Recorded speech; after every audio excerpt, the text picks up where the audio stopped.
today, because I've invited you through a Google Calendar invite, you'll get a recording of this meeting. You'll also get a Google Doc of the text chat, which is pretty cool. Okay, it'll automatically come to you. And then I record it. It goes to my drive. I'll show you how that works later. And then you can manipulate that recording any way you want. So I will put a copy in this Google Classroom for you guys to go back and look at if you ever lose that email. Okay? Because I know you're going to want to watch this PD all over again. It's going to be that good. All right? So, does anybody have any questions before we get going? Any housekeeping? Everybody seeing me and hearing me? All right? I'm going to be presenting my screen a bunch today. Okay? So, like, don't get frustrated if you're seeing people and all of a sudden you're seeing my screen. That's a good thing. We want to be able to do that. That's one of the nice features about Google Meet. Okay? You'll also notice that I am looking to the left, and it's not because I'm ignoring you guys. It's because I'm lucky enough to have two screens. All right? It's one of the ways that you can make Google Meet really work through teaching is if you get a second screen. So I put my Meet on the left, my left screen, and then I put what I present on my laptop, which is in front of me. So that's why I'm looking to the left. Okay. And I'll show you why that can be important. There's other ways to split your screens during Meet as well. You don't have to have a second screen. Okay. I think the last disclaimer that I want to say, and I don't know how much people have experience with Google Meet. Google Meet is not Zoom. Okay. I think you're going to find today, based on your experience, that there are a lot of things that you're probably not going to like as an educator, okay, depending on what level you are, all right? Some of the features that we were accustomed to in Zoom, like waiting rooms and muting everybody upon arrival and ending meetings for all and breakout rooms and all that stuff, it doesn't have it, okay? Google Meet does not have it, all right? One of the most frustrating things you're going to notice if you get it to work is that you can't see everybody's camera in your meeting at the same time. The most you can see is 16, okay? There are definitely going to be some improvements to Google Meet. I posted some stuff in the Google Classroom outlining some of the things that Google plans to do to upgrade Meet specifically for educators, okay? One of them being able to control your meeting a little bit more, having breakout rooms, being able to take attendance pretty easily, being able to see all of the kids in your Meet, all right? However you believe whatever Google says, I mean, if they say they're going to do it, they'll do it. I've heard this isn't coming till September. I've heard these improvements aren't coming until January. So just beware, okay?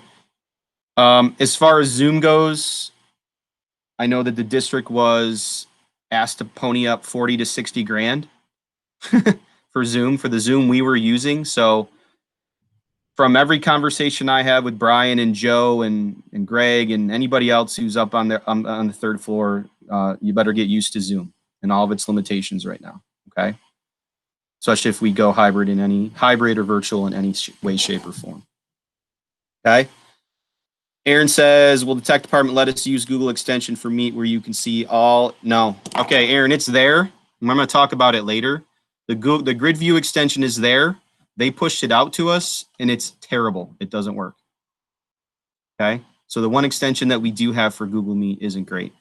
That's why Google is trying to integrate some of these things without having to use third-party extensions and apps. We'll talk about that as we move on. Okay, since we're running a little bit late, everybody go to the Google Classroom, please. All right, when you go to the Google Classroom, all right, you shall see, I'm sharing my screen right now. The last question in the stream says, what is your experience with Google Meet up to this point? Okay, I see 8 people of the 25 have already answered it. It's a multiple choice question. All right. Read through the options and pick the one that best fits you. Okay. And then when you're done, if you click go back to my meeting, the Google Meet, you can see real-time responses that I'm getting. Okay. It's the last thing in the stream in the Google Classroom. What is your experience with Google Meet up to this point?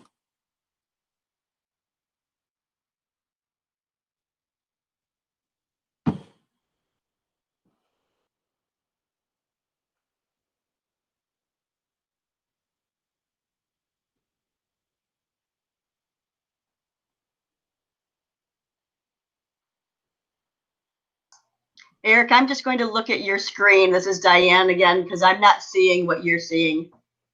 If this is what we're supposed to be seeing, what you're sharing on the screen, when I go to my Google Classroom, that is not there.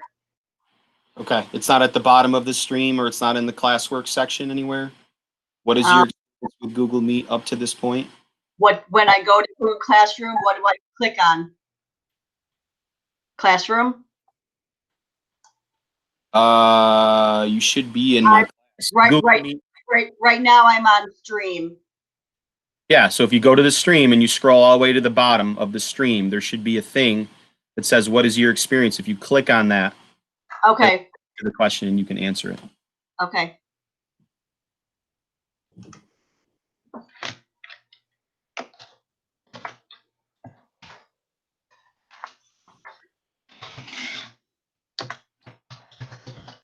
Okay, so as people are finishing this up, I see that, it's usually what I expect, that there are people who've never used Google Meet before.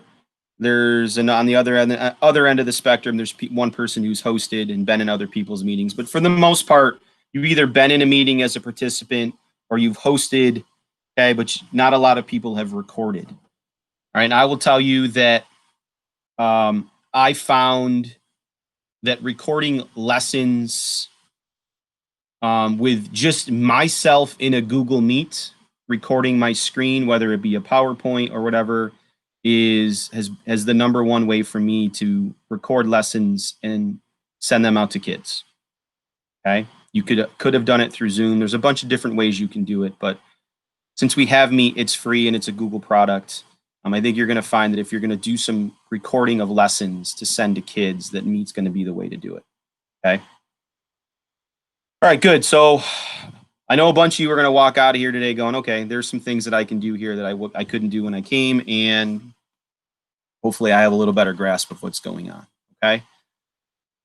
Thank you for answering that. Do you think recording here is better than Ensemble? All right, Sonia, I don't know much about Ensemble. I used it once. I think from what people are saying in Ensemble, there's the limitation is you're either sharing your screen or you're recording yourself. You can't do both. Here you can do both. Okay, here's what I want everybody to do. I stopped sharing my screen. I want you to go to the Google Meet, all right? Our Google Meet where you are seeing us. Okay, and I'm going to give you a tour of what you're looking at. Okay? Is everybody in the right spot? Again, if you have a question, let me know. If not, type it in the chat. All right, we're going to go start in the bottom left again. All right? I'm not presenting my screen. I want you to see it on your screen. I'm just going to talk you through it. In the bottom left, you put your cursor down there, you'll see Google Meet PD with the paperclip. And if you click the up button, all right, you'll see details and attachments. As far as the details, it says Google Meet PD, and it says what I typed into my invites in the Google Calendar. All right, I'm going to show you how to use Calendar to make invites for Google Meets later. All right, I put the code in there. You can see the time. The time is 12 to 3. Someone asked me in another meeting, does the Google Meet just turn off at 3 o'clock, regardless of where we are? The answer to that is no. I just put a time limit in there because that's when our PD is, but we could stay on this till 3:20 if we wanted. We could stay in until I end it. The joining info is in the bottom left. Okay, you can see there, that is the link. And then there's also dial in, and I'll talk about dial in later. And right from that screen, you can copy that joining info. So if you click copy joining info, go ahead and do it if you want. It'll say copied meeting link to your clipboard. Okay. Well, it just says copied meeting link, but that's what it means. It goes to your clipboard. So now you can go and you can put that in an email. You can right click and paste that into an email and invite anybody you want.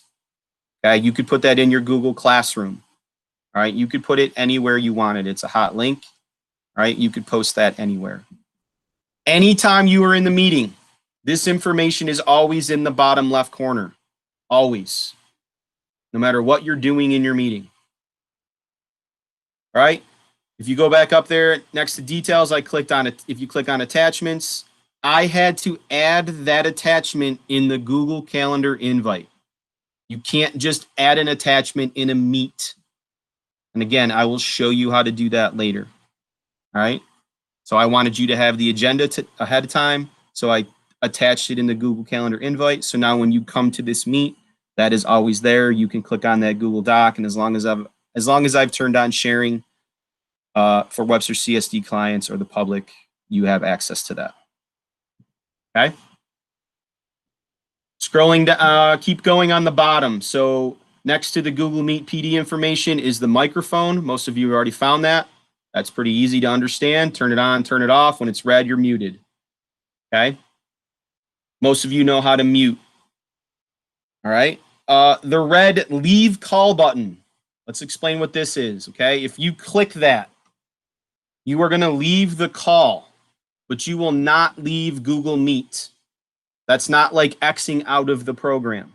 So that means if Casey accidentally clicks that red button, he'll have a rejoin screen that allows him to immediately rejoin. It doesn't kick him out of the meeting for good. It doesn't kick him out of Google Meet. It just, he left the call, right? And he wants to come back. And because I've invited him and because he's a Webster CSD client, he can come back in without me having to let him back in. Does everybody understand that? I will show you how to remove participants later, right? If you leave, you click the red button, that means you've left the meeting, but you can always come back in, okay? The camera to the right, see already people are already starting to play with it. If you click that, it turns off your webcam, which is on your laptop right now. That's the bright light on your webcam that you're probably staring at. If you click that, all we now see is your Google picture, your Google profile picture. Okay, some of you have school pictures, some of you just have your letters, whatever it is. Okay, so if kids don't want to be in, or participants don't want their camera on, they can always click that. Please know, as the meeting host, I can mute you. I cannot unmute you. Okay, I cannot turn off your camera. All right. Keep scrolling to the right. This one has become very beneficial. Dave says, as a presenter, can you see all of us? In Zoom, I could see everyone. No, Dave, I cannot. I can only see 16 of you, and we'll talk about that in a minute. Okay. Turn on captions. All right. So turn on captions is a feature that they added. Obviously, this has benefits. Okay. If I turn on captions, I will see me speaking and the captions will be on. If I turn them on, for me, it doesn't work unless you turn them on for you. So go ahead and turn them on, see what happens. I'll keep talking so you can see what happens when you turn on captions. On the bottom, you should start to see my words come up. And Google does a really good job of actually capturing what people are saying. Thumbs up if it's working. Good. All right. Again, you have to turn that on. I can't turn that on for you. All right. Now, please know, if I turn on captions, when I am recording, the captions get recorded. Okay, so if you have a student who is hard of hearing and you're recording lessons for that class, turn captions on. Okay, so that when they watch the recording, they can read what you're saying. Everybody understand that? Meaning, if I have a student who is hard of hearing and I didn't turn on captions in the recording, they then can't go turn them on and have it work. I would have had to do that during the recording. Okay. Keep going right. Present now. All right. This is how you present your screen. Now yours is going to say something a little bit different than mine. Or it may not. Okay. Mine says present your entire screen, a window, and a Chrome tab. Do you have all three of those? Okay, good. So let me explain what these mean. All right. I always use your entire screen. Okay, because that presents whatever is on my screen. If it's a PowerPoint, if it's a Google Slides presentation, if it's a YouTube video, if it's whatever, if it's a whiteboard, what I'm going to show you how to use later, whatever you have on that screen is being presented to the rest of the group. A window. So windows are the things on the bottom of your computer, all right? You can have multiple windows open, right? So if you look at your Chrome button at the bottom of your screen, if you have double of those, that means you have more than one window. If you clicked that, it would ask you which window do you want to present, okay? That can be beneficial if you have multiple screens, all right? If you want to go back and forth between two windows. I don't use that one. I just use your entire screen. The last one is called a Chrome tab. Tabs are at the top of your computer. Those are the tabs that you have open at the top. So right now you probably have My Meet open on a tab. You have the Classroom open on a tab, and you probably have the Agenda open on a tab. If you click Present a Chrome tab, it will ask you which tab do you want to present. You pick the tab, all right, and then that will present. Please note, it says best for video and animation. I will show you how that works later. If you want to show a video in Meet and have kids be able to see and hear it, you have to pick a Chrome tab. All right, I will show you how to do that later. If you don't, if you try to show a video by presenting your screen, it will just get the muffled version of whatever's coming out of your computer, and it doesn't work. Okay, and to be honest, you're going to see that presenting a Chrome tab isn't the best either. Okay, but at least it's something. Elizabeth, can you disable screen sharing for participants? That is a no. You cannot. All right. Elizabeth, that is a great question. So when you think about this as an educator, right now, you guys could present your screen to me. Any one of you could, right? Any one of you could present your screen. And at first I thought, well, that's not good. I don't want kids just busting in and presenting a screen when I don't want them to. Okay. On the flip side of that, it is actually pretty beneficial sometimes. Okay. If you want a kid to present their screen, all right, they're having trouble with a problem or they're having trouble with something on their computer and it's hard for you to walk them through it, you can say, all right, hey, you know, please present your screen so we can all see it and we'll help you get through it. But as of right now, you as the organizer cannot disable screen sharing for participants. Okay, good question. All right, I'm going to keep scrolling right. I'm going to go to the snowman. Megan, when someone presents their screen as the organizer, does it tell you who is sharing? Yes, it does. Okay, it'll say Megan Wood is presenting her screen. Okay, and everybody should be able to see that. All right, let's go to the three buttons next to present now, the snowman. Please click on that. All right, you'll see, do you see the words stop recording? Another problem with Google Meet. You could stop my recording right now.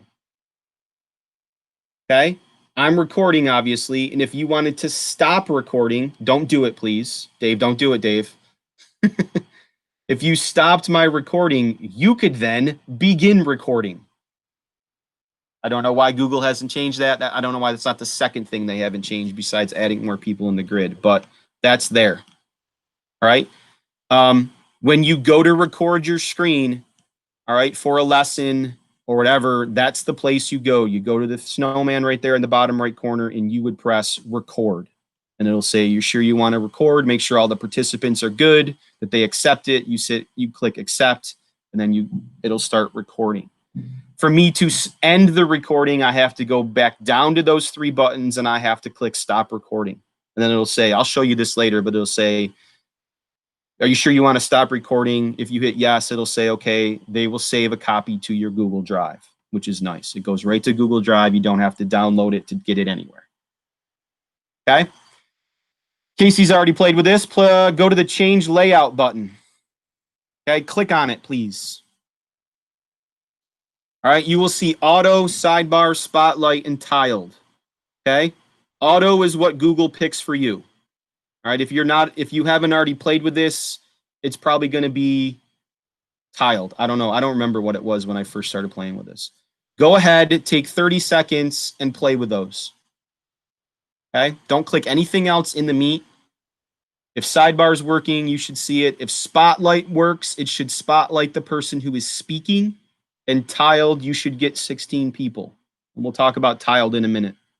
I know, Casey, yours is messed up. You have a defunct meat.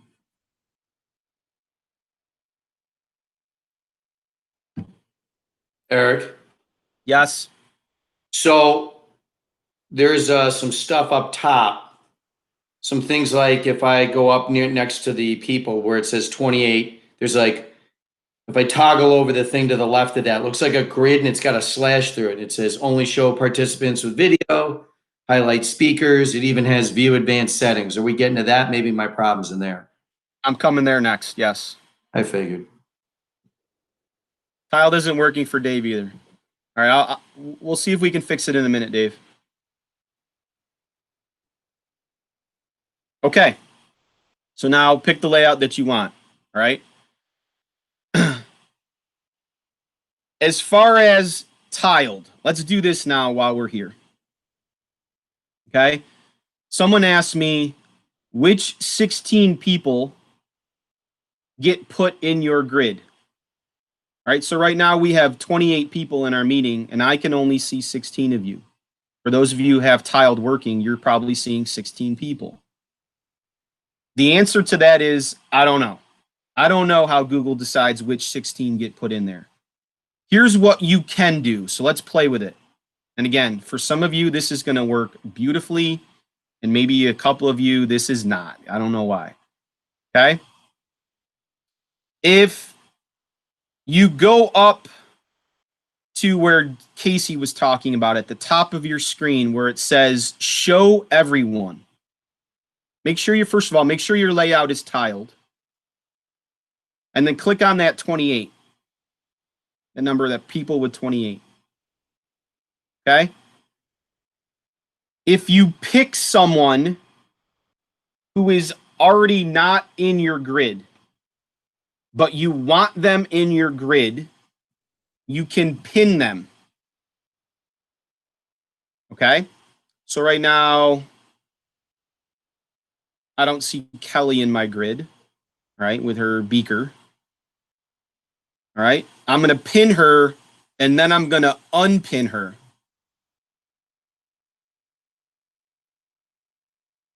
And now she is in my grid.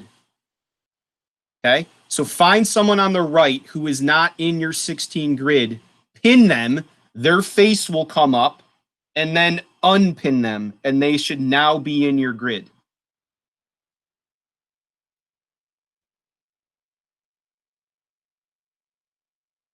Good job, Casey. I don't know how you fixed it either.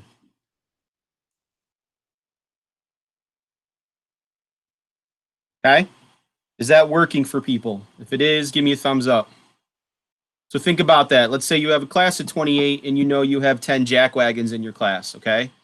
And you want to make sure you can see their camera at all time. I would pin those 10 kids and let the other 18 go screw around. Okay? You can always see who's in your meeting by clicking that people section, but you can't see their cameras, notice. Okay? Or let's say you have one Casey Sick in your class, right? And you just want to pin him. No matter what's going on in the meeting, you could pin just Casey. Okay? To make sure that he's not like, you know, murdering his cat or whatever. I don't know. Okay, so that's one way to control who's in your grid. But remember, 16 is the magic number right now. Okay. Let's go back down to the snowman in the bottom right. Let me finish giving you a tour. All right. There's full screen. That's pretty self-explanatory. That's like in anything. If you click full screen, it does not add people to your grid. It just makes it more a part of your screen. Turning on captions, we already talked about. You can do it from here as well. Everybody click on settings, please, the gear. You'll see audio and you'll see video. Okay, audio is your microphone and your speakers. Right now, my microphone is my computer speakers. Okay, it says default microphone array, Realtek audio. If I want to buy a cheap microphone, and they're actually pretty cheap, they're like $30, you can get a pretty decent one. Let's say we're going to do a ton of home learning. And you want to have a better microphone because kids are complaining, you could buy a USB microphone, plug it in, and then Google Meet would notice it. You'd find it in the drop-down menu, and you could change it, right? So you would be speaking through the microphone and not your computer. Speakers, same thing. If you want to hear kids better, all right, if you have speakers already hooked up to your laptop, you would click the drop down menu there, all right, and pick the speakers that you want to hear.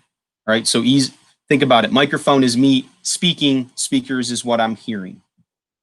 Everybody do click on video, please, next to audio. Okay, the camera is the integrated webcam. Obviously, that's the one that's staring at me right now in my computer and my laptop. If you wanted to click in a camera, right, you could do that. Someone asked me in every meeting we do, can we use our sphere? Can we use our document camera? Yes. Plug it in, find it from here, present your screen. Okay. Send resolution. I actually changed this one. I want you guys to see me in high def. All right. So if you click on that, you have a choice of 360 and 720. I always change that to 720, especially if I'm going to give a recorded lesson. I make sure my lighting's good. Okay. Turn on the most lights I can. I'm in the basement right now. All right. And then change that to 720p. All right. Receive resolution is how I see you. I don't change that one. I can see you guys pretty good right now. All right. That's also going to depend on your internet signal. If you have crap internet, I wouldn't change these because it could mess it up.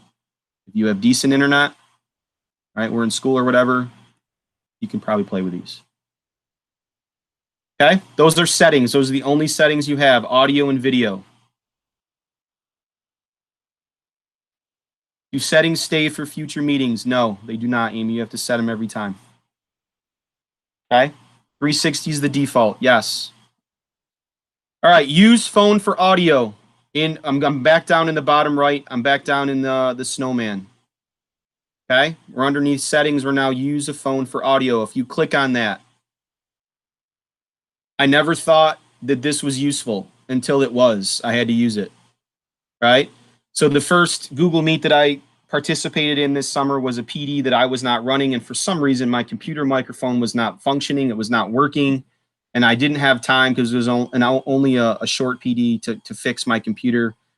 So I had Google call me. All right. So in the call me section, if you put your phone number in there with area code, all right, and click call me, Google will call you on your phone. And when you click 1, you will connect audio to the call. So when that happened, I could see the meeting on my computer, but I could also participate audio-wise through my phone.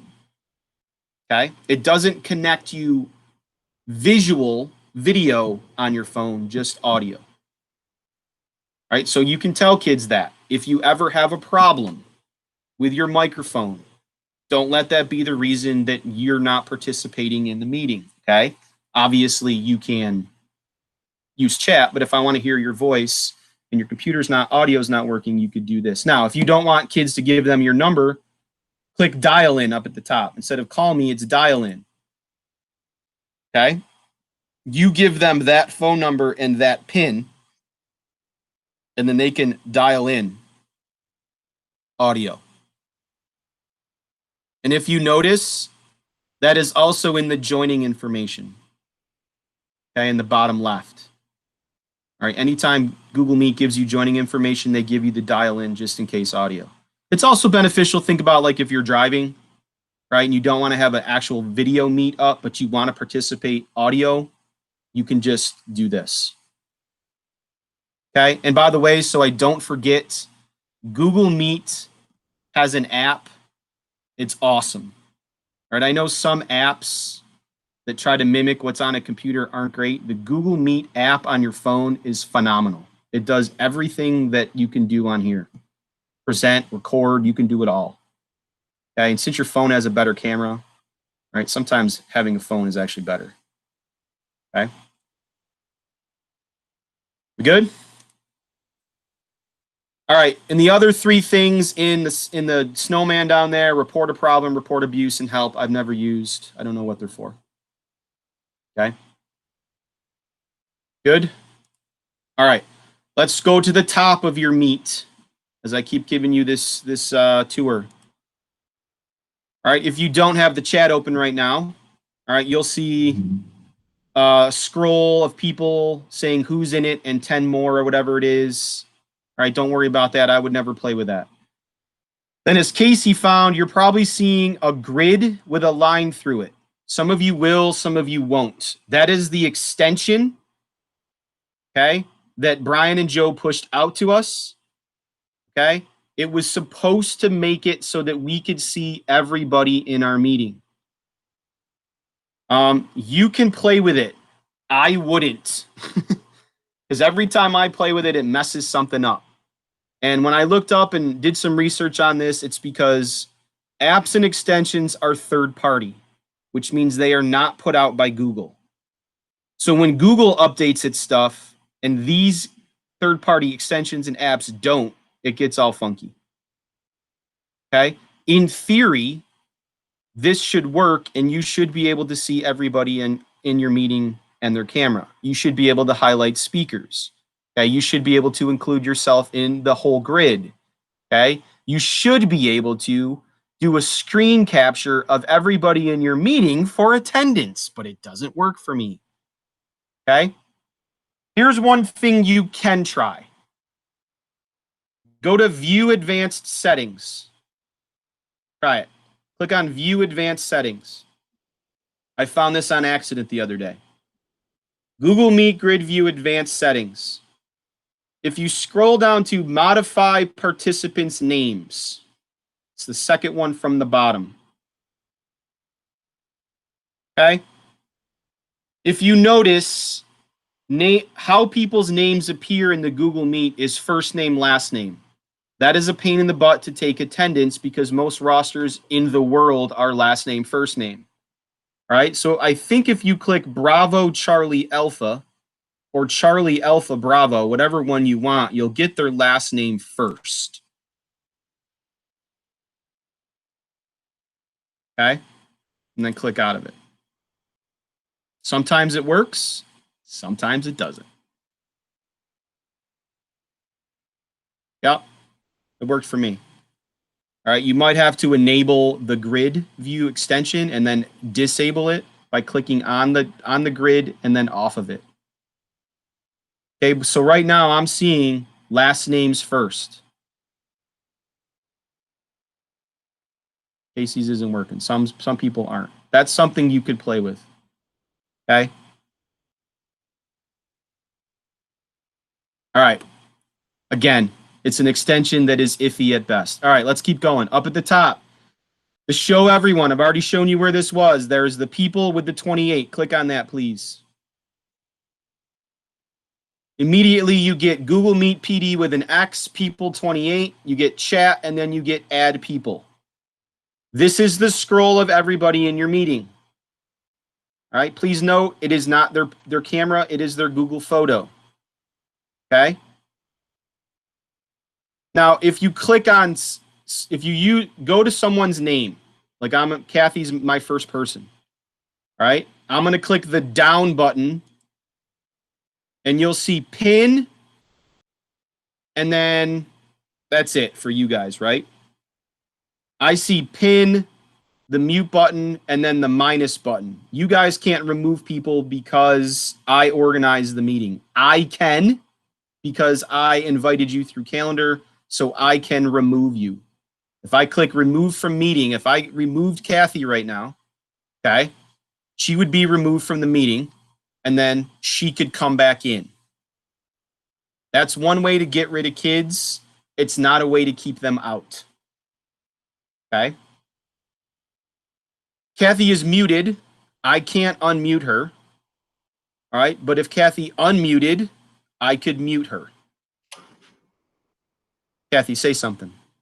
Hello. I unmuted. I muted you. Okay. And then pin. We've already talked about pin. If I pin Kathy, or you could pin anybody you want, they become your screen. Okay. If you pin and then unpin, they become part of your tile. Okay, so I already talked about how you get people in your grid. All right. The chat I already showed you. Okay. Eric, Yes. Eric, sorry to interrupt. If you do mute somebody, then do they have to wait till you unmute them? No, They can just unmute again. I believe so. Okay. Go back up to there next to people. There's chat. We already talked about chat. What's really nice about chat is you can put links in there. All right. So right now I'm going to put a link in there, and you're going to see that it's going to become hot.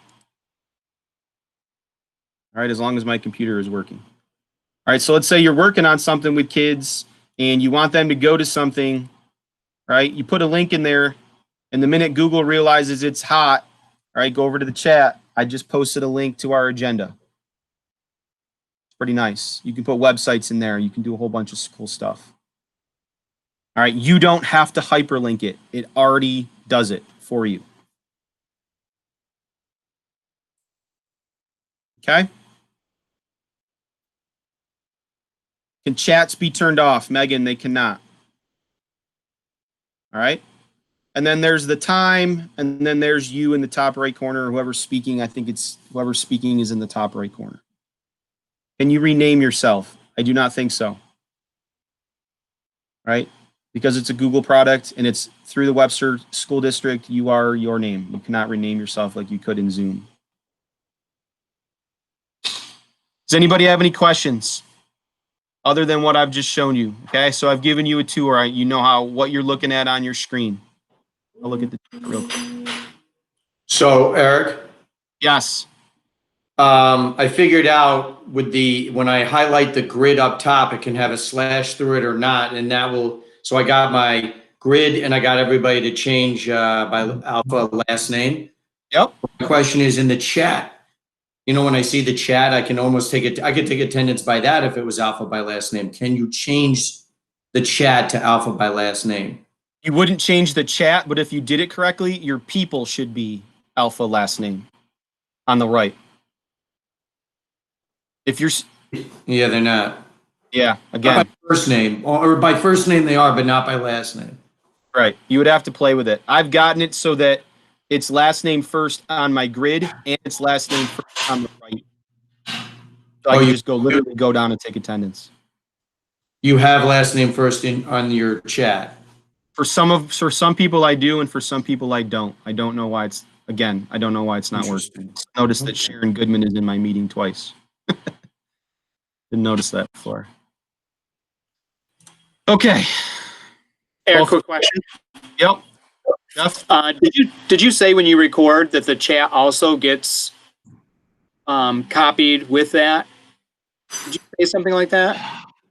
If I invite people through a calendar invite, which I'm going to show you how to do in a minute, the chat gets recorded as a Google Doc and will be sent to the participants when the meeting's over.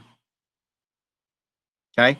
I'm 99% sure that if you just start a meeting out of the blue, like I'm going to show you now, and record it, that it won't go, the email won't be sent to the participants because they weren't invited. They just showed up. You know what I mean? Okay. Speaking of, it's a good segue, Jeff. Nice job.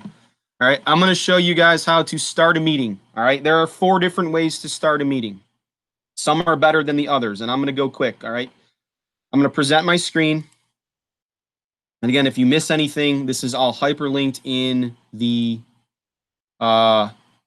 agenda.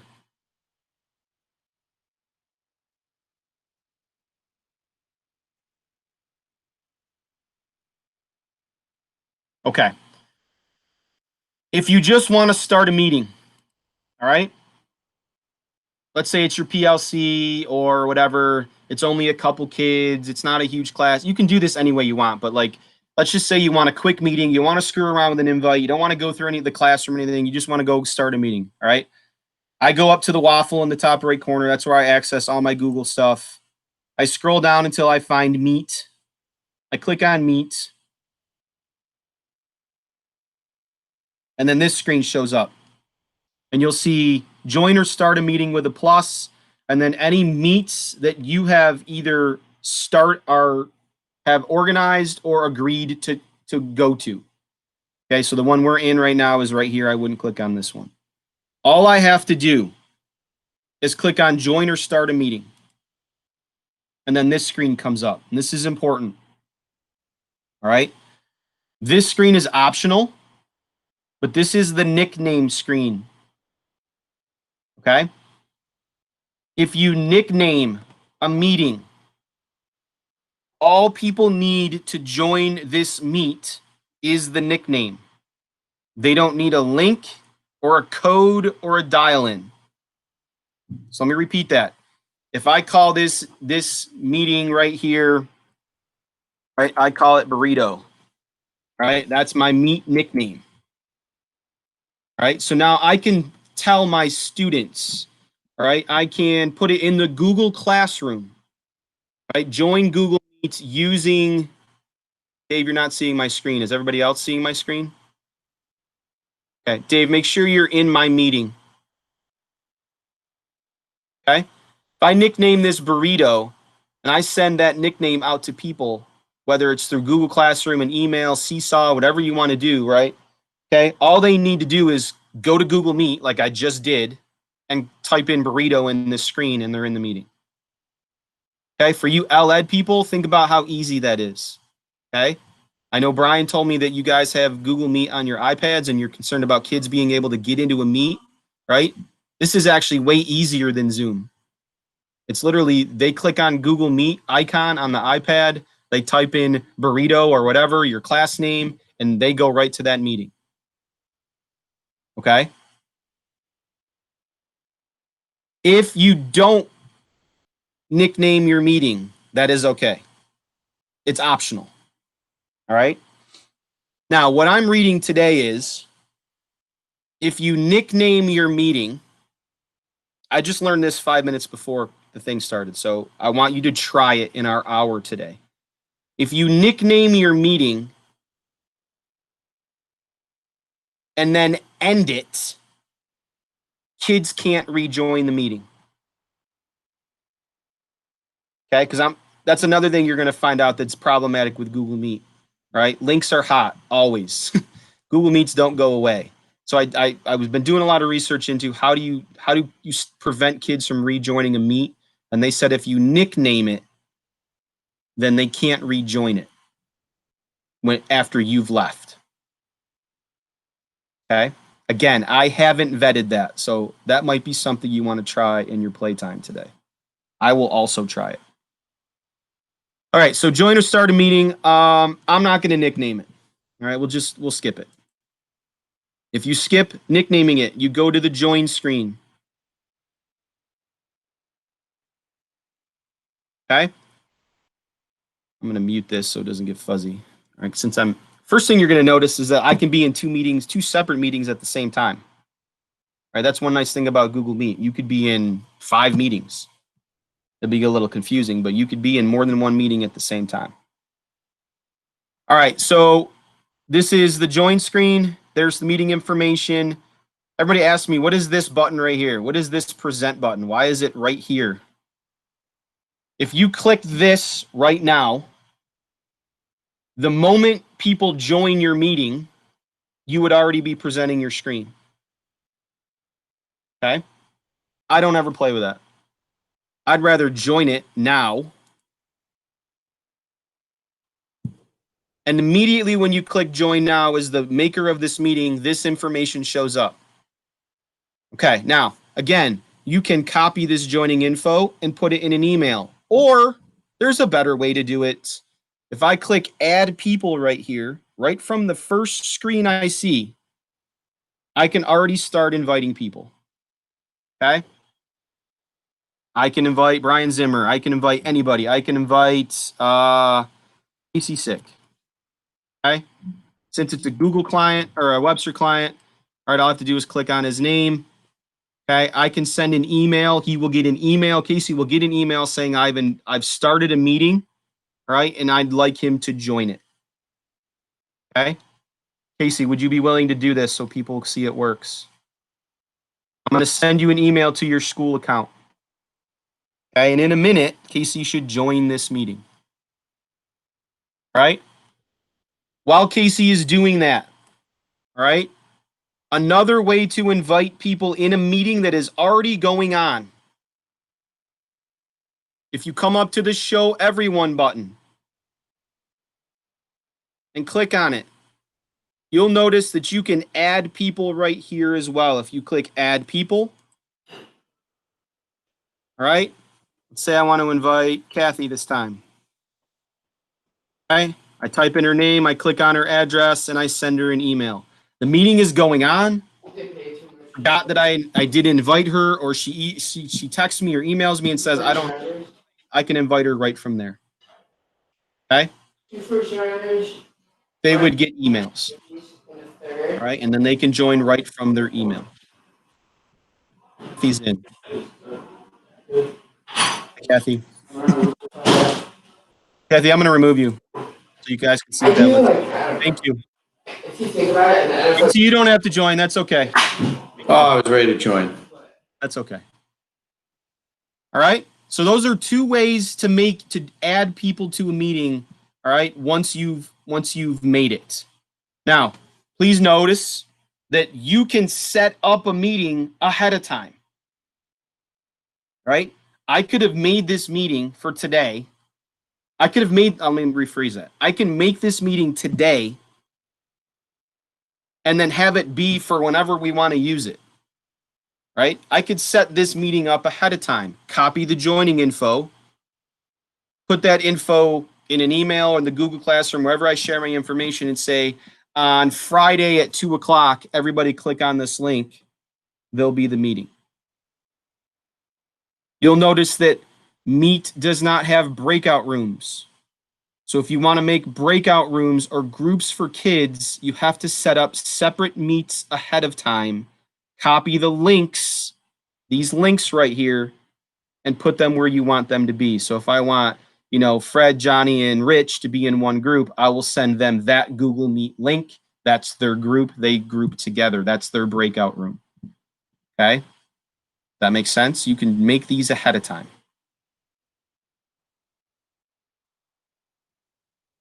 All right. That's one way to do it. I'm going to get out of this meet now. I'm going to hang up. No, I'm just going to get out of it. Another way to join a meet is in your email. My Gmail wasn't working the other day, so you might have to trust me on this one. Oh, good. Yes, it works. Yay. If you notice in your Gmail, okay, you don't have to do it right now. You can do it later. They've added this over here on the left, Meet. Start a meeting, join a meeting in your Gmail.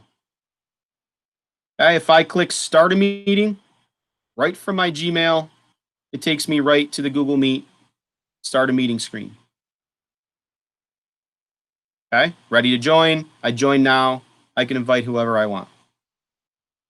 I can join a meeting from my Gmail. Right here on the left. Okay, let's say Leahy just sent me a nickname, APUS PLC. I click join a meeting right from here. I type in APUS PLC. I click join and I'm in the meeting. Or she's giving me the code or whatever. It doesn't matter. Not the code, the link. Okay, so that means I'm not clicking around. I'm everywhere I need to be. I can do it right from Gmail. A third way to do it, and this may be beneficial for secondary teachers, is from your Google Classroom. Okay, I'm going to go to our classroom. Actually, it's over here. What am I doing? All right, so if you notice, I don't know if you guys have played with Google Classroom lately or if you've done any PDs on it. Anytime now that you make a new Google Classroom, it has the opportunity for you as the teacher to generate a Meet link. It's right here. Okay, it says Meet link, generate Meet link. Okay, what does this mean? Well, let me show you what it does first. If I click generate Meet link, this screen comes up. Add Meet to your class. With Meet video meetings, you can connect with students for distance learning. You can manage Meet in your class settings. Generate Meet link. Boom, I'm going to click it right there. All right. Immediately, it becomes visible to students. I can toggle this on or off. I can copy this link and put it wherever I want. All right. There's nothing to learn more. Don't worry about that. And I click save. Okay. Now, when you go to the Google Classroom, there is a hot meet link right there. And that meet link is a meet link already generated for your class. Okay. So think about the applications of this as, let's say this was one of my classes. It's my US history class, block 1. And I now have a dedicated meet link just for that class. I can say, okay, kids, at 2 o'clock on Friday, we're always going to meet, okay, for synchronous learning. All right. I don't have to send it out. It's in the classroom. Just click on it. The link's there. It's at the top. Click on it. I'll meet you there. Okay. If I don't want kids to see this, all right, but I've already generated it because you're concerned that kids are going to go back into this meeting and form their own meeting and have a rager on Google Meet. I don't know. Okay. Go up to settings, the gear. And if you scroll down to general, there's this meet right here. Same thing we just saw. I can toggle this visible to students off.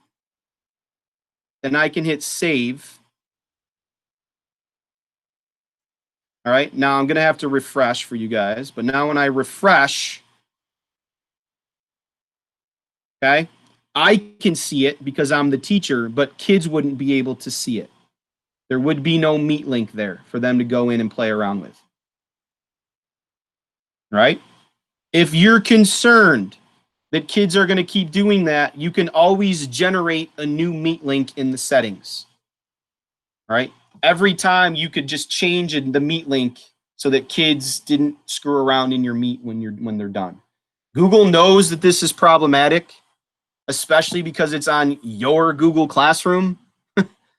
Right? Think about the implications of kids doing something bad on a Google Meet that's hot on your Google Classroom. But that's another way to do it. All right? So I've shown you how to do it through Meet. I've shown you how to do it through Gmail. I've shown you how to do it through the classroom. Now I'm going to show you probably the best way to do it. Right? And at first, it seems cumbersome, but when you see how this works, you're probably going to want to do it this way. And think about parent-teacher conferences. Think about office hours. Think about meetings with kids, right? It's in Google Calendar. So how do I get to Google Calendar?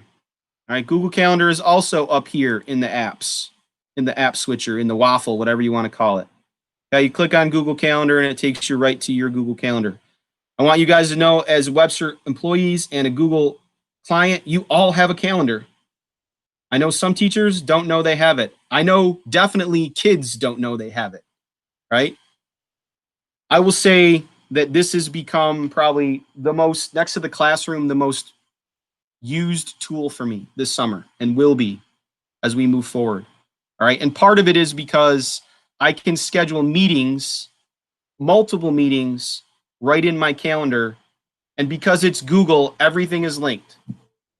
All right, so I'm going to show you how to do this, okay? Let's say on August 24th, I want to schedule a meeting, all right? A PLC with my fellow teachers, all right? I'm going to click the date, the 24th. I'm going to pick a time, let's say 10 a.m., and then this screen's going to come up. US PLC. On Monday the 24th, okay, from 10 to 11. I can change the times here. Okay. Add guests. So who do I want? I want, Aaron Leahy to come, right? I want Nikki Corvo to come. You can do whatever you want. Okay. And then down here, look at this button. This is sweet. All you have to do is click Add Google Meet Video Conferencing. Click it. And it creates a Google Meet for you. All right. And when I send this invite to these people, to Nikki and Aaron, they will get the invite with the code, with the link, like you guys did today. I sent you a Meet invite, a calendar invite where the code was already in it. Okay. I don't need to add rooms or locations because it's virtual. I can add descriptions here. I can add attachments. I can add links, right? I can change which calendar I'm on. I'm going to go to more options just so I can show you what more options looks like. Up here, I can change the date again. I can change the time. Let's say that this is a repeating PLC. Does not repeat. I'm going to click on that, and we're going to do it monthly on the 4th every Monday. Or I could do it weekly on Monday. Or I could customize it to be weekly and end on a certain time. Whatever you want to do. All right? I can set my notifications. If you guys were logged on or you have your Google Calendar linked to your phone, you probably got a notification about this meeting 10 minutes before the meeting started. And you could literally just click on that link and it would have taken you to the meeting. I can set that notification right here. I can set it to more minutes. I can set it to a day before. I can add a notification. So like I can say, I want it to be the notification to be a day before and 10 minutes before. I can add my attachments here. Meeting description, PLC for next exam. And if I want to click the next, find out where, add the next exam, I can just pull it from my drive. Right, I'm not going to look for the next exam. I'm just going to pick the agenda, and there it is. Okay. Over here, guests in rooms. If I forgot to add somebody, let's say I want to add, Kelsey Clark because she's in my PLC. I can add her from there. Guest permissions, right? If I want these people to be able to modify the event and invite others, I would click all these. If I was doing this with students, I would unclick that. Okay. I don't want them to invite other people, but I do want them to see the guest list, right? Like Aaron wants to know that Nikki and Kelsey are going to be there, so they would see this, right? Or you could unclick this, whatever you want to do. Okay. I'm going to get rid of these two because I don't want them getting emails today, but Aaron's going to get an email. When I click save, it says, would you like to send invitation emails to Google Calendar guests? Yes, please send that for me. Okay. So now Aaron Leahy should be getting an email with my Google Calendar invite in it. All right. Just like you did today. If I forgot to do something, I can always come back into this event and I can edit it. I can delete it. I can send these people an email. All right. And I can do a whole bunch of other things. I can print it. I can duplicate it. I can do a bunch of stuff. I'm going to edit it. And I forgot to add myself. Okay. I'm sending this Google Meet invites calendar event to my personal account. Save. This event. Send. Because my email is external, I'm going to invite external guests. Okay, so now I should be getting an email. All right, where I'm being invited to this event. Can you set up recurring meetings? Yes. All right, Aaron's accepted the meeting. Thank you, Aaron. Let's see if Eric Thurley on his personal account is going to accept this email. You hear my kids screaming upstairs? We all need to go back to school. All of us, like all day, including my children. All right, there's what it is. And there's the Google Meet invite. Okay, there's the attachment. Right? All of that stuff is right there. And what's really cool is, check this out. You guys might have seen this before. You get the yes, maybe, no. If I click yes, it gets added to my calendar automatically, to my Google Calendar, right? If I click no, it doesn't, and I don't know what happens in maybe. I've never clicked maybe, either yes or no. All right? So that's how you do an invite through Google Calendar. All right? Let's take a 5-minute break. When we come back, I'm going to show you, especially you high school teachers, also you middle school and elementary school teachers, how to create a public calendar, let's say for office hours for the entire week or semester or month. Come back at like 1:23, please. Take a break. Go stretch. Get a drink. I'm going to go find out what all the screaming's about.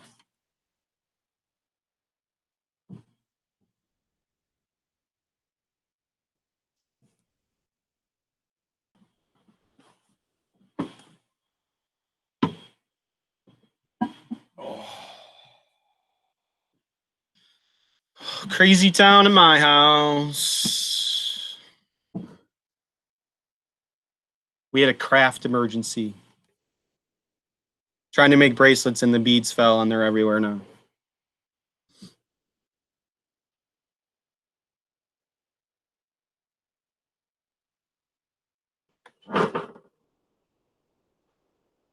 Hey, Eric. Hey, Jamie. Shay says hi.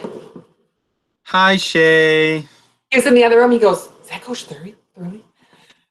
Yes, it is. Time to get ready for football because it's not happening. He's been working on it. Nothing's happening, I don't think. I don't think we're going to be playing any sports until March, if at all. He took up golfing last month, so he's getting good at Smart. that. I think so, too. I think I want to coach golf this fall if they're going to let it happen. I don't know. Sign him up. Tell Shay I said hi. Will do. I saw you in a video at the Smith house for Jimmy and Abby's graduation. Yes. That's Shay and his family. Yes. Jackie's been all up on. She's all up on that graduation stuff. It's Yes. all constant. She's a planner. She sure is.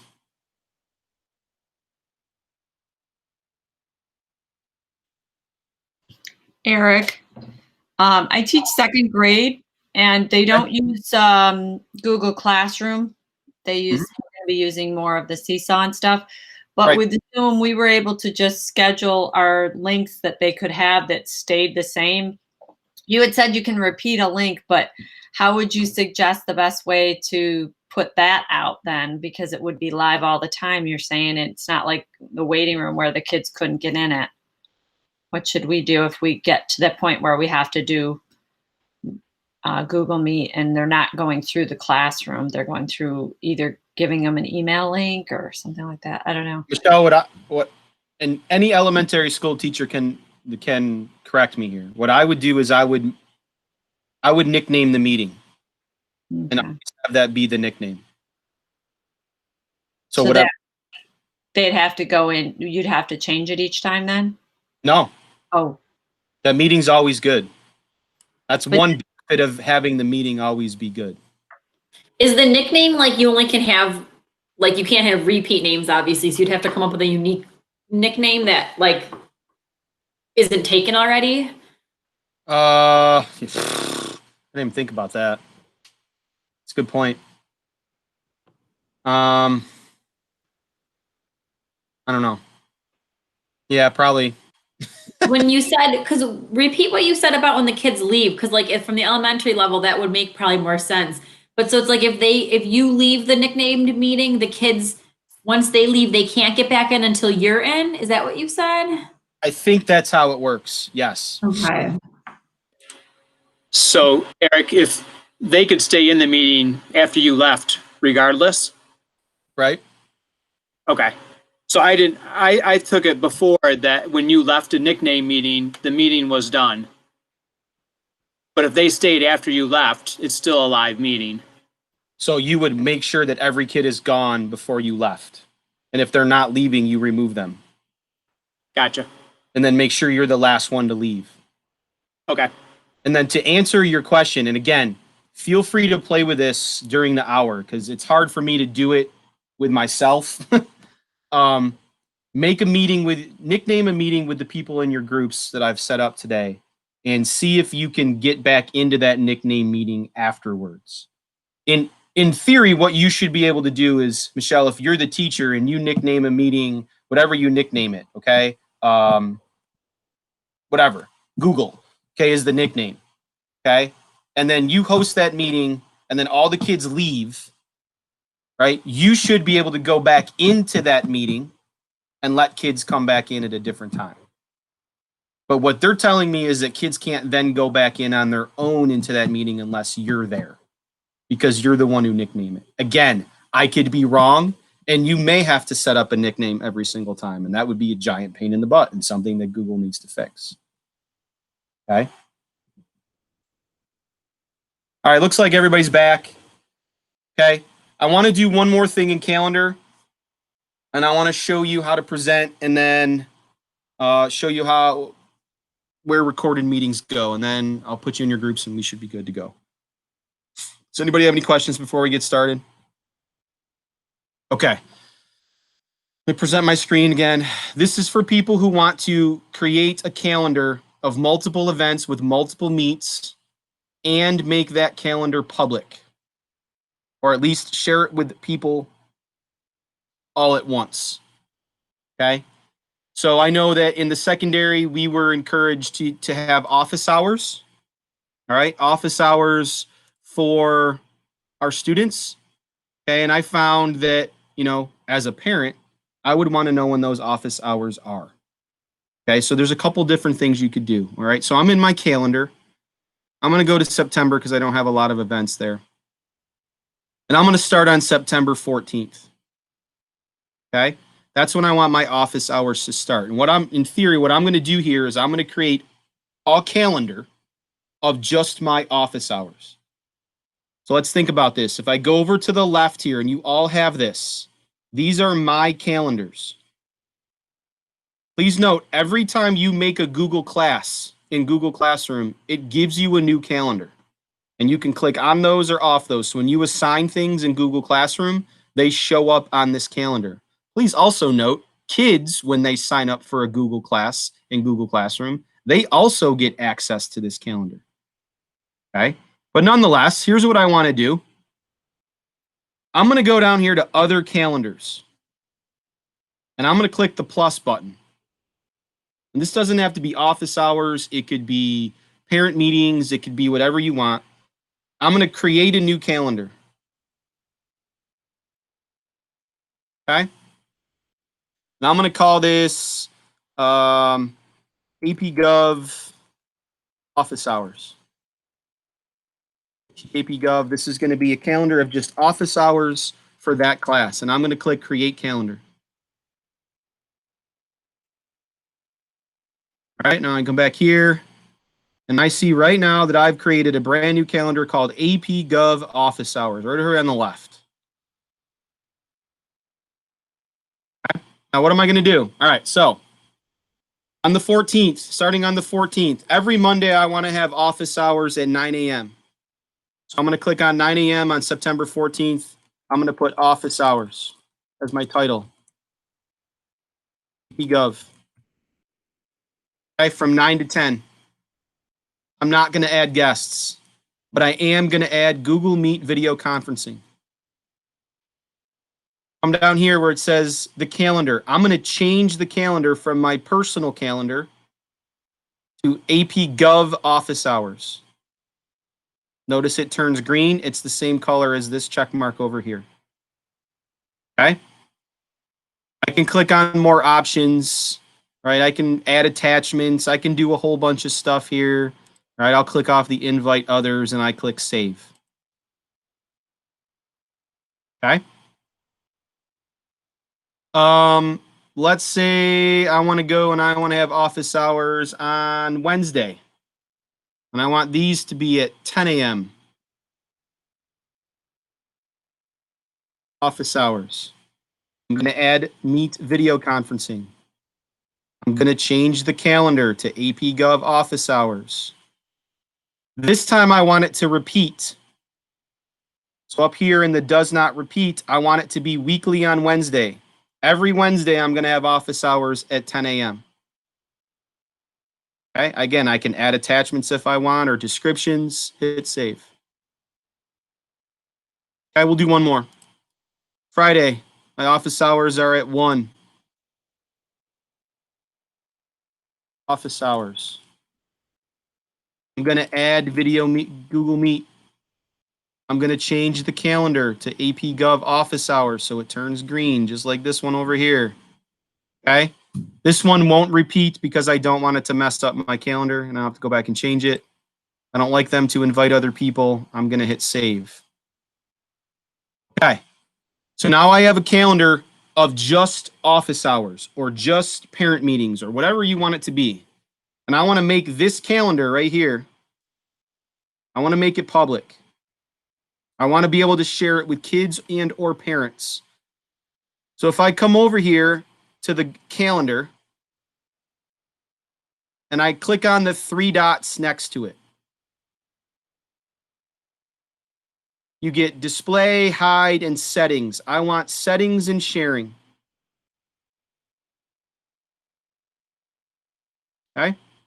You only have to do 2 things in this settings thing.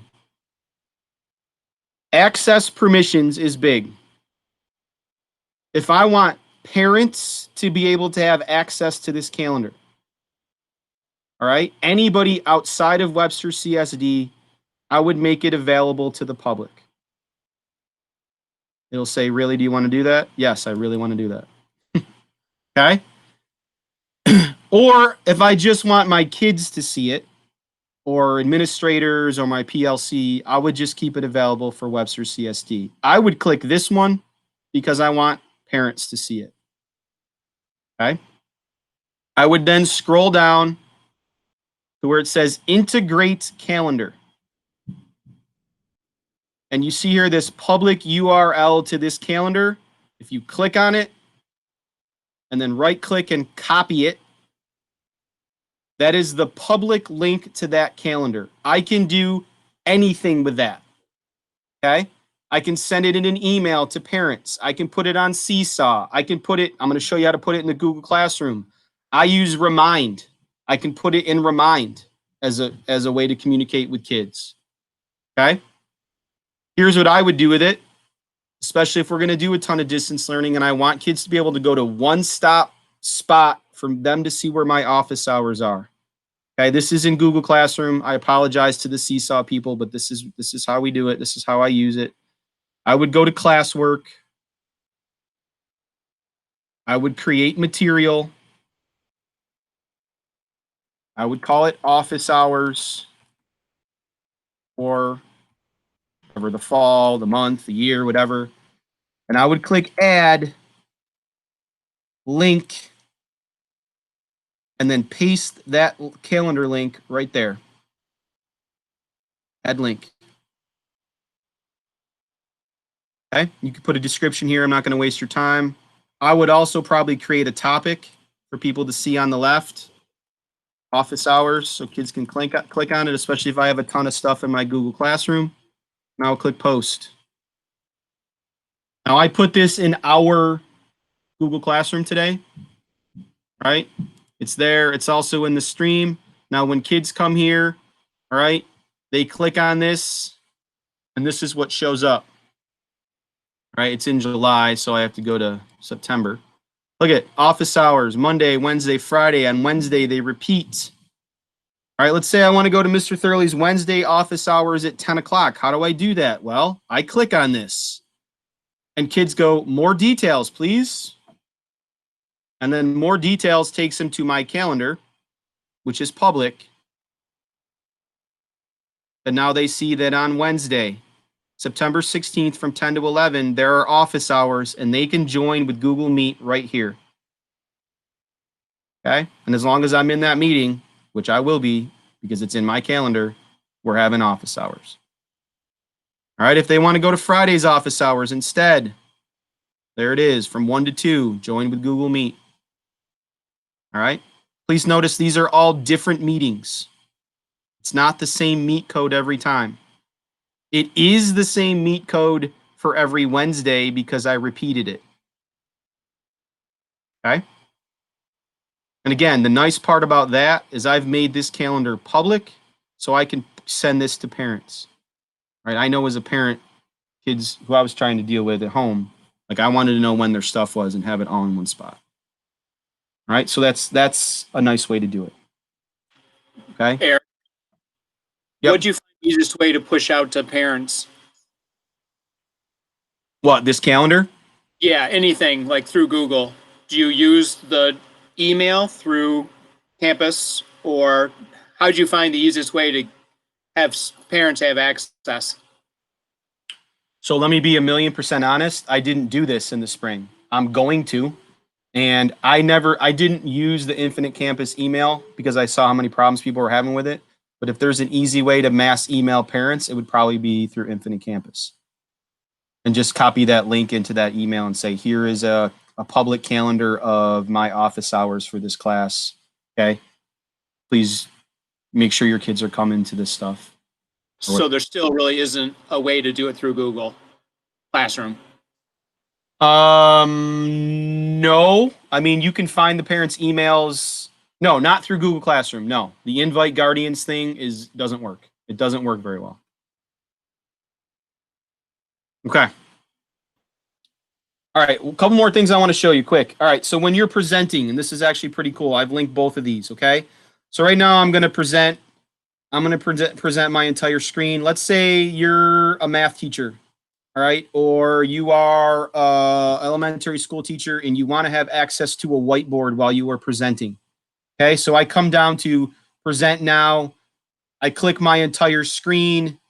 I then open up a new tab. And there are two options here. It depends on how much functionality you want. The first function is called Canvas. All right, if you type canvas.apps.chrome into the address bar. And I've linked these in the agenda. So if you don't know what I'm talking about right now, you can always go back to the agenda. I've linked them. And you type it in. It takes you to this screen. All right, now yours would be blank because you've probably never done this before. But basically, this is a whiteboard. All right, and I can click New Drawing. Okay. And you can draw, write, like a marker function, different color.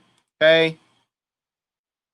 4 + 4 equals blank, whatever. You can work through some math or whatever you're working on that way. Okay. It's a whiteboard function, so you could erase.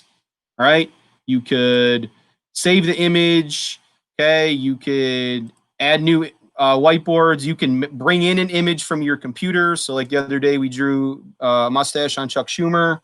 Okay. You could do whatever you want to do. Okay. That's called canvas.apps.chrome. It is not an extension. It is a website. All right. So it doesn't have to be approved by Joe or Brian. It's not a third-party thing. It's just a website. So I just opened a different tab and I presented my screen, and now we're on that. Here's another one. This one's called Jamboard.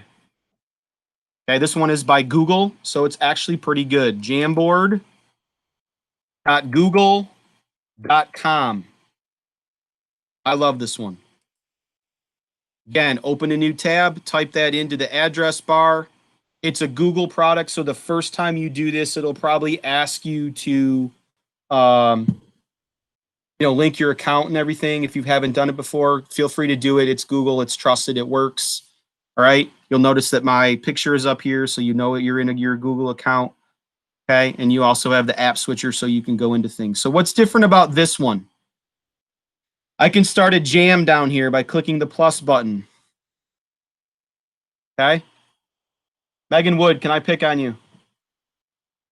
Okay, cool. All right, so Megan, let's see. We're going to do a jam. All right.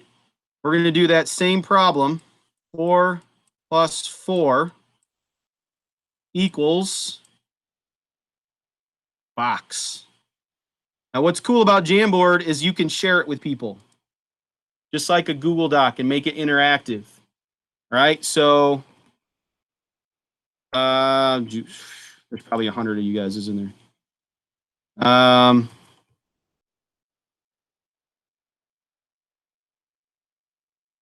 There you are. I'm going to send her an email. Now, I want her to edit it. Okay? I could have her view it, but what would be the point? I want her to edit it. I could type a message here. I haven't titled it, so it's going to say Untitled Jam, Megan. I'll send it to you. Okay? Megan's going to get an email eventually where she can join this jam. And hopefully if it works, all right, and she knows what 4 + 4 is, okay, she can type the answer in, or she can write the answer into this jam. Okay, we'll give her a second and I'll give you more of a tour. You can also add images. Oh, look, Megan Wood joined. Nice. See if she can do it. Awesome. It worked. Okay, nice job. Thank you, Megan. Okay, if you didn't want to send emails, you go to share. I can copy the link, right? I can copy this link right now and go over and put it in the chat. All right, now you guys can all join my Jamboard by clicking on that link in the chat. Don't do it. I don't want too many people in my jam. Okay, if I wanted to add an image, I could add an image. All right, from my Google Drive, we could all, draw on a map or whatever. Like, let's say it's a 13 map or 13 colonies map, and I want kids to be able to pinpoint certain stuff. You can do that. It's free. Again, it's by Google. It's not an extension or an app. It's a website. It works really well. And again, you can do whatever you want with these. You can download them. You can save them. You can make a copy of it. All right, if you want another page in your jam, you just click up here, go to a different one. You can clear it all at once. You can play with that. Okay? So I'm presenting my screen, I'm opening a tab, and I'm clicking in Jamboard.com or Jamboard.google.com. All right. Last thing, you'll notice that when you present today, when you're practicing, when you present your screen, you can't see your kids. Okay? So here are the 3 ways to deal with that. And I know you can't see me right now. Okay? The 3 ways to deal with that. The most expensive way, especially if we're at home, is to get a second screen. So like I know at Thomas, we have 2 screens in our classroom. So when I'm hooked up, right, I put my meeting on one and I put what I'm presenting on the other. Easy, simple. Okay? If you're home, right, when we went virtual learning, I stole my son's gaming computer screen and I gave him $60 and said, I need this. So now that's why I have 2 screens. Second, and this one might be easier for most of you, sign into the same meeting on a second device. Your iPad, if you have a Chromebook, your phone. Okay? As long as you have the app, right? You can sign into the meeting, let's say on your phone, and be in the meeting on your laptop and present your laptop and still watch what's going on your phone. Okay? That's the second way to see your participants in the chat when you're doing a meeting. The third way is to split your screen on your laptop. All right, I'm not going to do it with my, I can. I'm not going to do it with my meeting right now, but all right, if I take this jam right here, I pull it down, I drag it to the right, and then I drag it to the right again, it'll ask me which other screen do I want to have. There we go. So, all right, so I'm working in my jam over here, presenting, but I can still see part of my meeting, and I could especially see the chat. Okay? And all I did was split my screen on my laptop. All right? So the 3 ways to see people in your while you're presenting: get a second screen, log into the same meeting on a separate device, or split your laptop screen. Please notice I can only see 2 people, but I can see the chat. All right?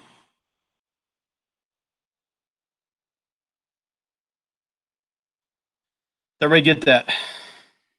Okay. Today when you're playing around, okay?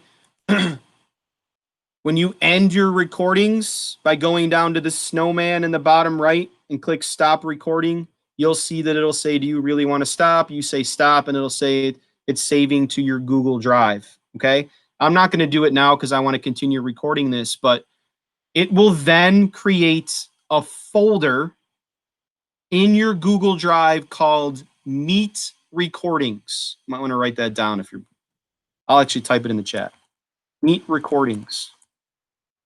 If it's the first time you've ever recorded a Google Meet, that folder won't show up in your drive until the recording has uploaded into your drive. And please know it's not instantaneous. Okay? It's not. If it's a 1 minute recording, it'll be there pretty quickly. If it's a 2-hour one like I'm doing right now, it's going to take 25 minutes. If you've already recorded meets before, you will have a Meet Recordings folder in your Google Drive. And that's where they all start. And from there, you can share it. You can put it in your classroom. You can do whatever you want with it. If you come to my YouTube PD tomorrow, I'll show you how to turn it into a YouTube video. All right? Is everybody good? Okay. I'll show you the agenda. If you have it already.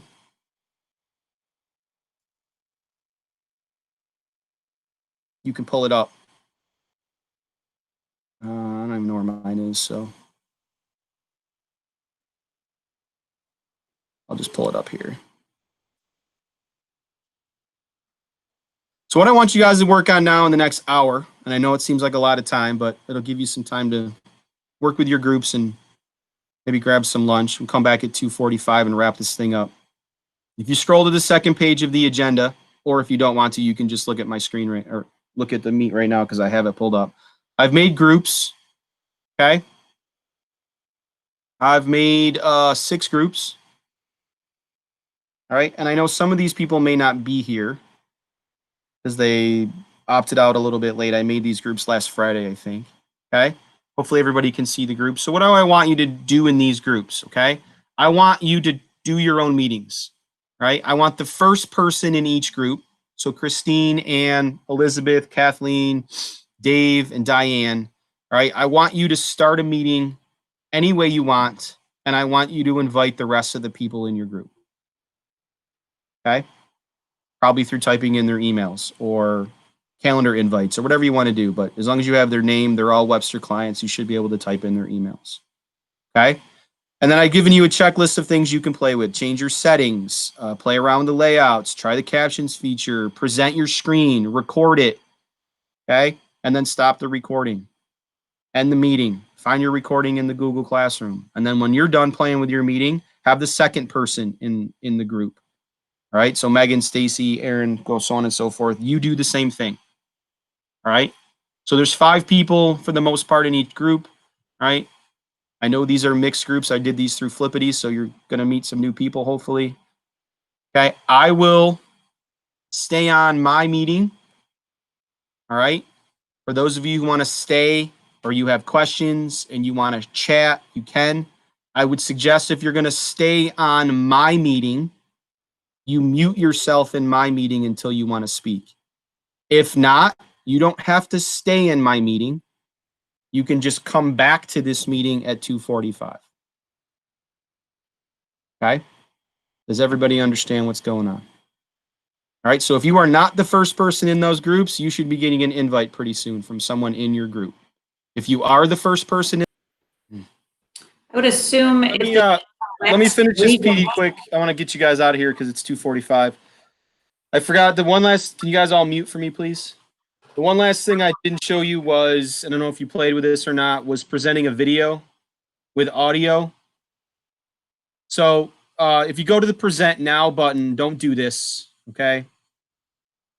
And you click a Chrome tab, it'll ask you which tab do you want to present. So I opened up a YouTube video on a separate tab. Okay, in a minute you're going to see my YouTube video. Is everybody seeing my Google Meet, how to keep students from joint okay, so I had this up. I'm going to play it and you're going to hear it and see it. Okay? It's not going to be great, just so you know. It'll be okay. So that the students are not in there without us. At this point, we can run the Hangout Meet as normal, providing a lesson, having a meeting, answering questions, presenting our screen, and more. However, when it is time for the meet to be over, we need to make sure all the students... You guys hear it? It's crackly. We can simply wait for all the students to disconnect. That's the best that it gets. Okay. So people are saying, well, then how would you show a video through Meet? I wouldn't. I would have them, if you're going to do synchronous learning with a video, say, okay, this video is 15 minutes long. Go watch it on your own. All right. And then come back in 15 minutes and we'll talk about it. I wouldn't try showing videos through a Google Meet right now. Okay. Not a great option. By the way, that video is a good one. I posted a link to it in the chat. So to answer your question, someone had a question about nicknaming meetings. One of the elementary school teachers did. Okay. Dave, I'm muting you. If you nickname a meeting, okay, and share that nickname with kids, they can go in the meeting, all right, without you. What you can do is you can nickname it only once, and then when you go into it, they will be there. When you are the last one to leave that meeting, they then can't go back into it. And you don't have to rename your meetings every time you have a meeting. And as far as having common names, this guy, Eric Kurtz, who's at one of the playlists I linked for you guys, suggests having a naming system for your school or your department or whatever. Don't make it something common, right? So mine would be Thoroughly Block 5, whatever, okay? You would name it teacher, class, period, whatever you want it to do. So it's something unique to you and your students, right? But that's the nickname function. It's why you would want a nickname so that kids can't go into a meeting. All right, if I nickname a meeting Thoroughly 1 and kids go to try to go join Thoroughly 1 with the nickname, they can't do it if I'm not in that, if I haven't started that meeting. They also can't take the link if they somehow copied the link when they were in the meeting and go and paste that into the browser and get into the meeting because I'm not in it. Okay? So hopefully that answers your question. If it doesn't, watch the video I just posted in the chat. Okay.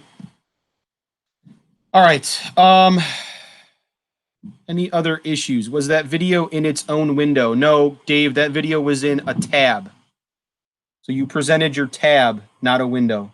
It actually says best for video and audio when you hit present now is a Chrome tab. We tried that too, and people could get in without me. Yes, people can get in without you. So you have to make sure you're there in that meeting, but they can't get back in if you're the last to leave. I know I'm confusing you. Watch this video that I just posted. Guy explains it pretty well. I don't want to take up any more of your time on that. Okay. The last two things I want you to do, if there's not any more questions, I think I covered everything in the agenda. Again, if you ever need anything to go back, you can rewatch this video. I'll post it in the classroom. You should be getting, if you go back into the original invite in Google Calendar, eventually when this is all done, the video should be there. All of those agenda links are hyperlinked, so you can go back and watch his stuff. This Eric Kurtz guy that I just showed you, he's really good. He does a good job. Okay. If you go to the Google Classroom, please, not the Meet, the Classroom. All right, there's a question, the second from the bottom, that says, Eric Thoroughly posted a new question. Now that you are an expert on Google Meet, okay, how do you see yourself using it this fall? All right, if you could just give me a quick answer to that question. It doesn't have to be right this second, okay? Think about both in-school and distance learning scenarios. Think about the perfect world that Google Meet should give us someday. Like, how would you use this, all right? Kind of gather your thoughts about, maybe parents, maybe kids, maybe group instruction, maybe presenting lessons, right? And then the last thing before you guys leave or after you leave, there's a PD evaluation form in the Google Classroom as well. That's the third from the bottom. Okay, I do these for all of my PDs just to get a good idea of what you liked, what you didn't like. Okay, what could be better. All right, the what could be better could be about Google Meet. It doesn't have to be about what I did. All right, it's only 3 questions. Give me a little feedback. Other than that, I am done. All right, if you want to stay on and you have questions for me, please go ahead. If you want to stay on and talk about hybrid learning, we can do that. But other than that, if you could do those 2 questions, the expert question, now that you're experts, and the PD evaluation, probably be able to get all that done by 3 o'clock, and then that's it. All right, I'm done. Thank you everybody for coming. Hopefully you got something out of it. Thanks, Eric. That was great. Thank you. Bye everybody. Thank you, Thorley. Absolutely. Oh, stop the recording.